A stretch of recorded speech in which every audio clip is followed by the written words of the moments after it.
Thank you, Mr. Singh. Honorable Deputy Prime Minister, Mr. Tharman Shanmugaratnam, my good friend Jamshed, very, very distinguished friends in the room today. We have our former Minister Shashi Tharoor here, we have Montek, Ms. Ahluwalia, Ramaduraiji, Chandrajit. I mean, I can keep taking names, but then I better spend the time saying something more. But really nice to see that the Ananta Center has put together this very interesting dialogue to bring to fore some of the challenges not only before India but before the emerging world, and invite the best to come and help us navigate these challenges. Your Excellency, that was possibly one of the finest speeches I've heard in a very, very long time. It was truly outstanding.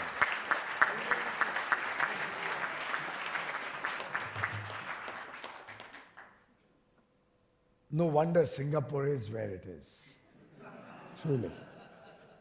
And you've had the privilege not only of leading the education sector first, then the finance sector, and now the country. So I think it's truly remarkable and a testimony to the recognition of your talent in that country.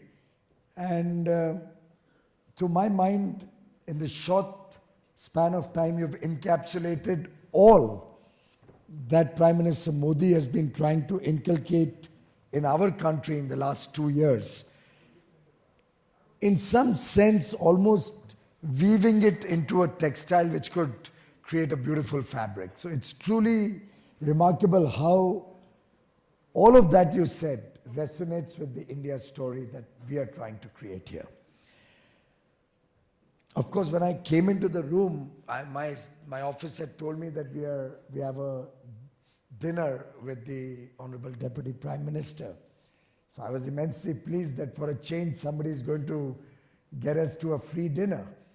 But now I realize that just like when I was the treasurer of the Bharatiya Janata Party and I would seek an appointment, the person on the other side of the table knew that it's not going to be a free appointment or a free meeting. You've only reinforced that, Jamshed, that there's no free lunch for any of us. And we've got to earn the dinner that we've come for.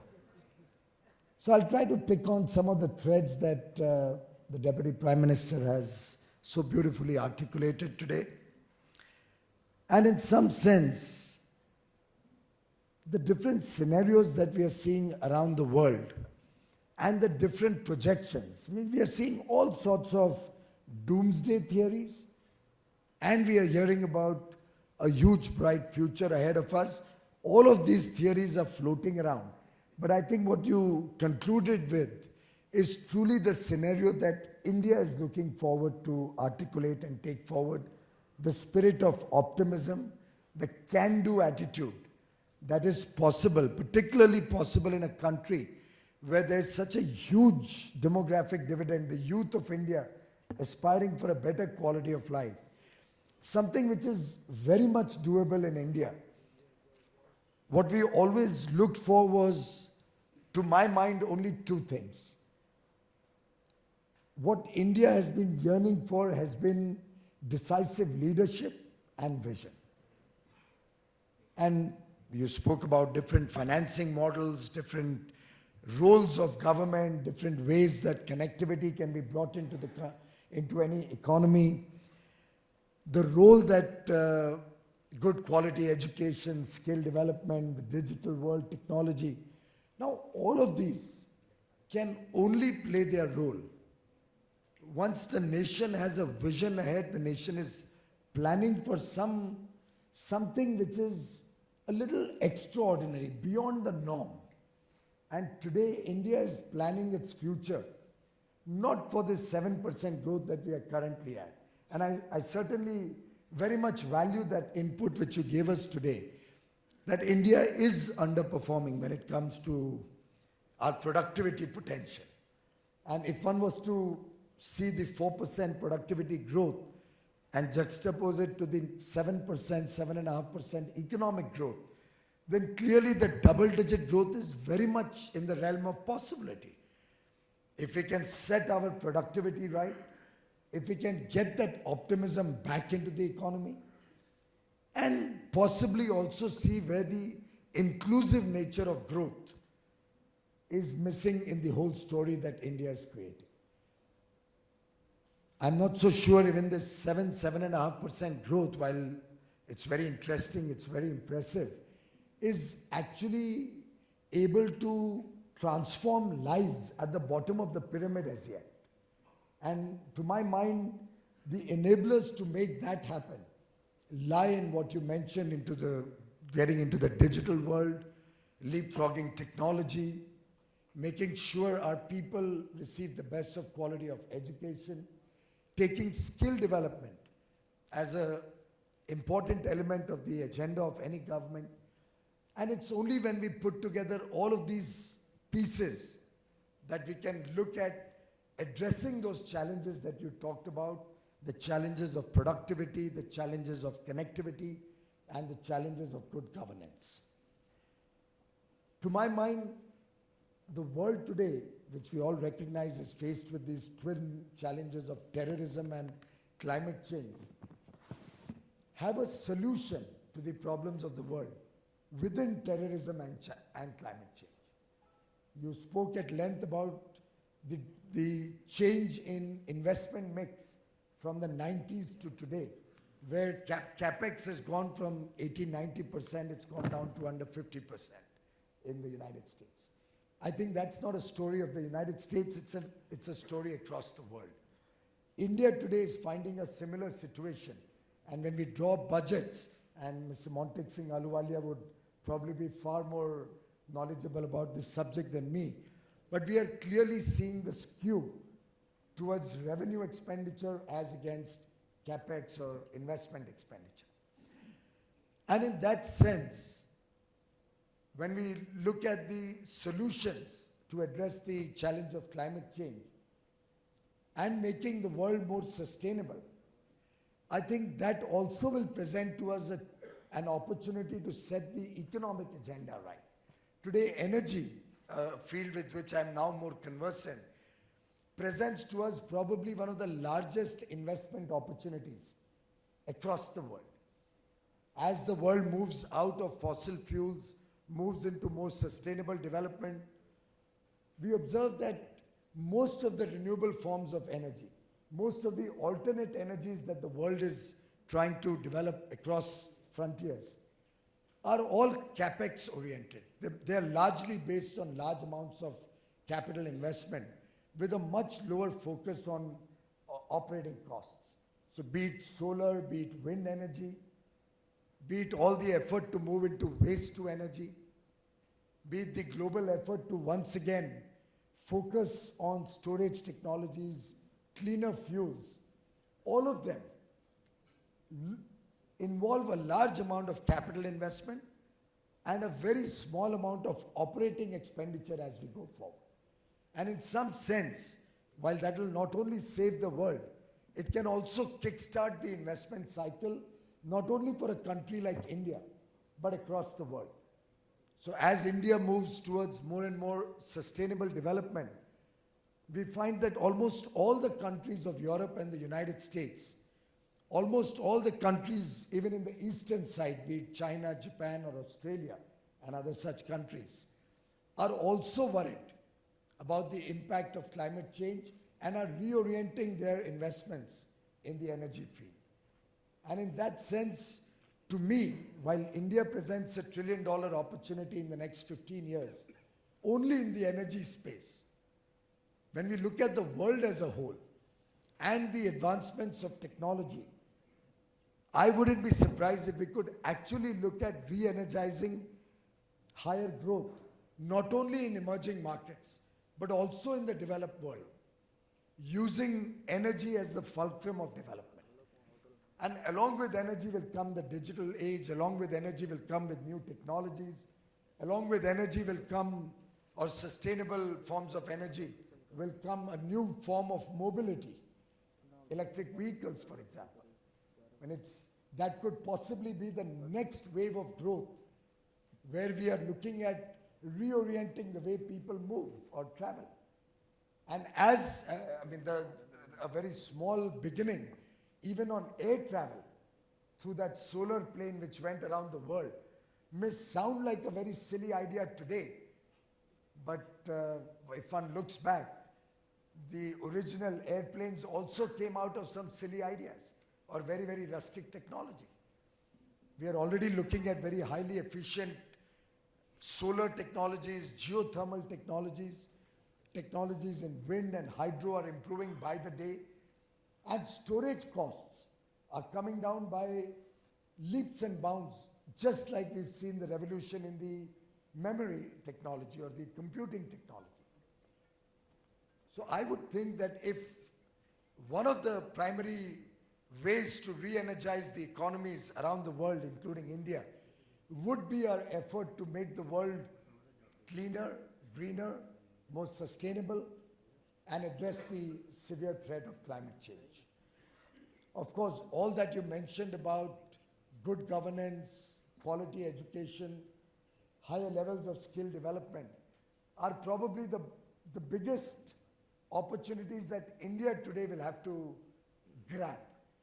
When people come to us and tell us education standards are bad, or the development of skills of individuals in India is inadequate, I don't think we get daunted by the problem. We only see in that the opportunity that exists in leapfrogging into the new age, in creating engineers, in creating doctors most conversant with modern technology as it exists across the world. When we are looking at skill development, I think there's no need to look back and develop skills which have become outdated. We'll have to look at skill development in offering opportunities for futuristic technologies to come to India. And in that sense, while you did mention that monetary policy is not going to make that big difference alone, I think monetary policy also has a very important role to play. Or exchange rates and monetary policy will have a very important role to play in any such resurgence of an emerging economy. And I say that because unless all elements of the jigsaw puzzle come together, you'll never be able to sort out the problems of a large economy like India, for example. After all, we start off, when we manufacture in India, with a straight disadvantage compared to the Western world in terms of our capital cost, in terms of our cost of capital. We start out straight away with a disadvantage when we look at trade protectionism that is rampant across the world. But when India would try to do any trade protectionist measures, you see almost a gang up of economies to try and save or object to that protection. Even in terms of FDI, which you so beautifully articulated, I think the world will have to recognize that every economy, every nation has a particular surplus. The surplus of the West, the surplus of developed economies is capital. So Singapore and Hong Kong and America and Europe has surplus capital for which they are looking at avenues to invest in. And yes, India, China, these have been emerging economies where there are opportunities for that capital to invest and hopefully get good returns. In the process, also help our economies develop. But then India also has certain surpluses. Our surplus is our human mankind. Our surplus is our ability to provide the world with human skills at affordable prices, at reasonable cost, which can help those economies also turn around, improve their own strengths in the world markets. And in that sense, my own experience of 2 years tells me that government policy can only be successful when it's a win-win for all stakeholders. Sadly, the developed world has yet to accept this reality. While there's clamor all across and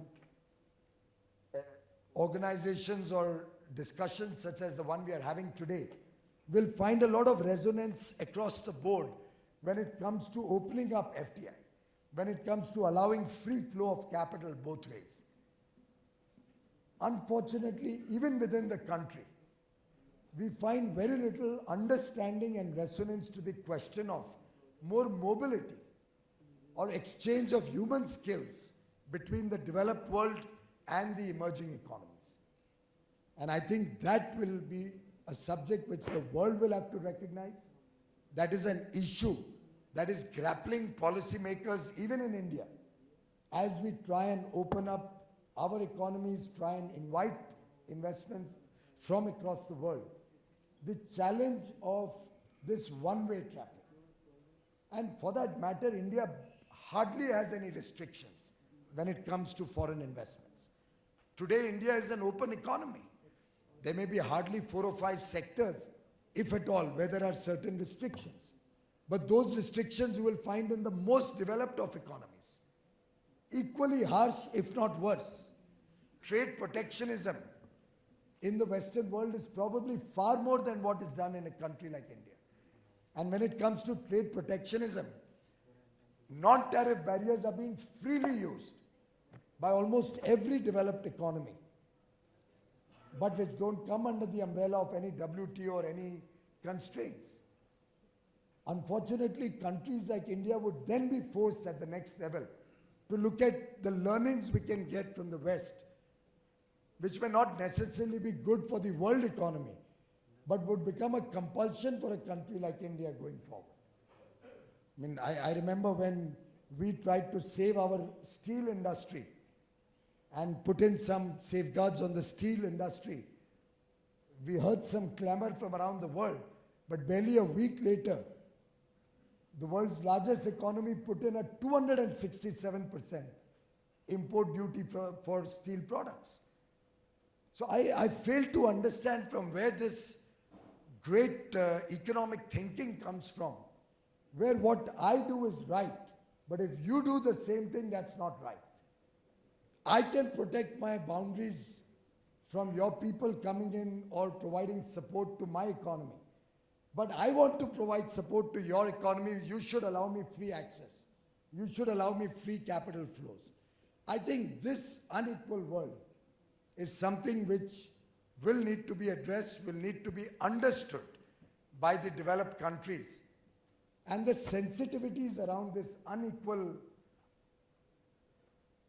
solution to the problems before emerging economies is an area which I think many countries in the world are grappling with.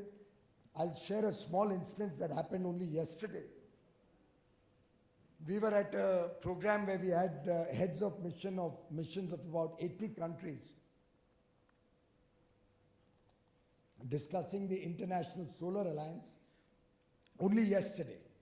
And we had most of the African countries, the Pacific Island countries there.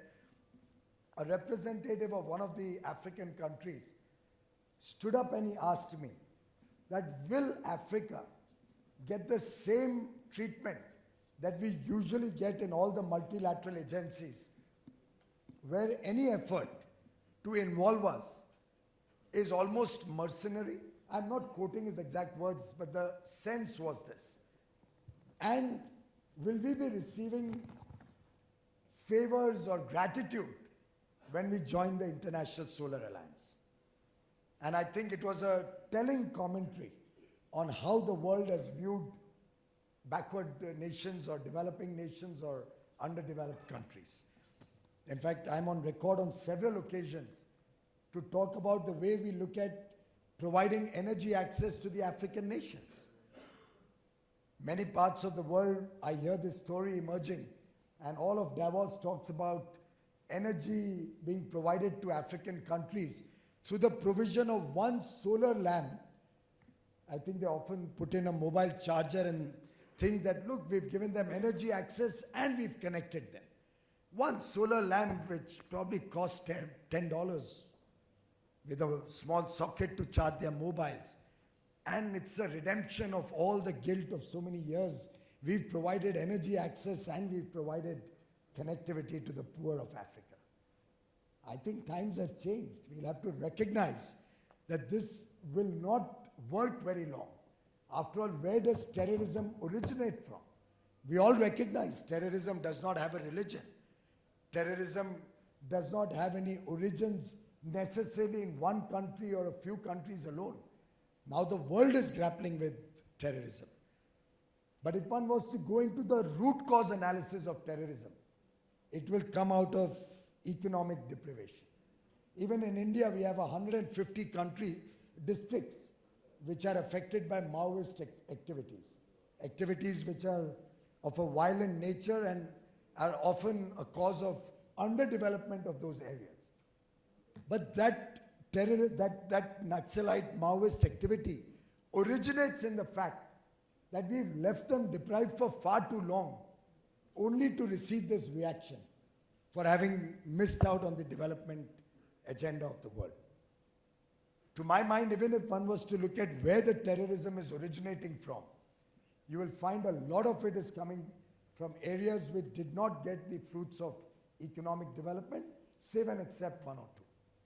So in that sense, terrorism and the thrust towards addressing the problems of climate change within themselves provide an opportunity for the world to reinvent its policies, to relook at the way we deal with other countries.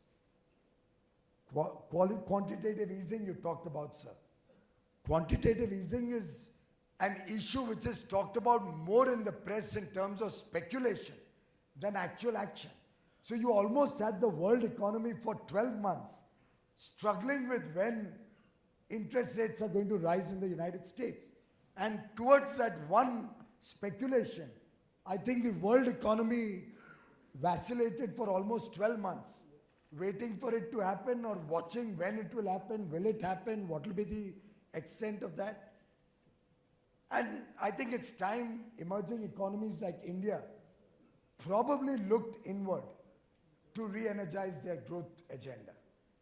It's time that we recognize that we have 1 billion plus people in India. Demand which is there right before our eyes. When I looked at the energy scenario of different countries, the United States, Japan, Australia, most European countries, the energy demand is going to fall in the next 25, 30 years. With energy efficiency coming in and better technologies, with very low growth, very low population growth, very clearly energy demand in these countries is going to fall. It's only countries like India or the African subcontinent which actually can project a 5-fold growth in its energy consumption in the next 15 or 20 years. That's where the opportunity lies. Now it's up to the world to make up its mind. Does it want to partner an emerging country or emerging economies in making that happen in a sustainable manner, making that happen right from the right, not as in right and left, because we are often castigated for being a right government. But truly, we'll have to decide what will be the growth agenda. We can do it right in these emerging economies. That will certainly give you a boost to the developed countries also. Your technologies will find place. You will get markets for your innovation, for products you have developed in the Western world. And we will be able to do something which does not cause further distress to the Western world, to the entire globe, and obviously to the Western world and to our own economies. So to my mind, if it's time that the world got together, just like they did in Paris, and came together on a common platform on climate change, just like the world and all the global leaders today are talking the same language when it comes to addressing the problem of terrorism, I think it's time the world also sat down together and renegotiated the agenda of governance, the economic agenda to reach more inclusive growth to the emerging economies, the agenda to see how technology, how innovation can benefit large sections of mankind who have remained deprived of it. Because in that, I find solutions to the problems of terrorism and climate change also. Thank you very much for your very enlightening address. India learns a lot from what Singapore has done. save and accept the fact that we still don't increase our salaries and continue to pay peanuts and possibly get monkeys in our various jobs. But we are willing to learn, sir, from the experiences of Singapore. We hold the Singapore growth story in very high esteem. I was just mentioning to you only yesterday, the Honorable Prime Minister has suggested that I should visit the Skill Development Center that he had the privilege of visiting in his visit to your fine country. And I hope to come there next month and see that and maybe duplicate that and learning from that experience, bring that to scale in India. After all, India presents that opportunity where size and scale can be skillfully implemented to bring down costs, to take the benefits of development to the last man at the bottom of the pyramid. We've done that successfully in solar. We've done that successfully in energy efficiency. We hope to do that successfully in many more fields. And skill development is clearly very high up on the agenda. We want to create a set of people, develop the skills of our youth to make them employable, to give them a better quality of life, make them self-reliant. And I'm sure the partnership that Singapore and India can work with can become truly a defining feature of our own growth story. I thank you for all the support Singapore has given over the years and look forward to the continued engagement with you. Thank you very much, Your Excellency. Thank you.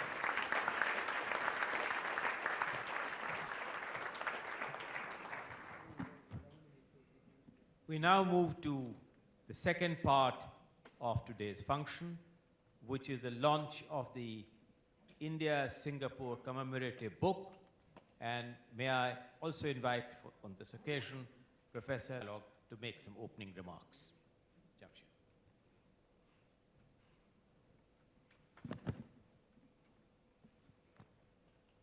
Thank you. Thank you, NK.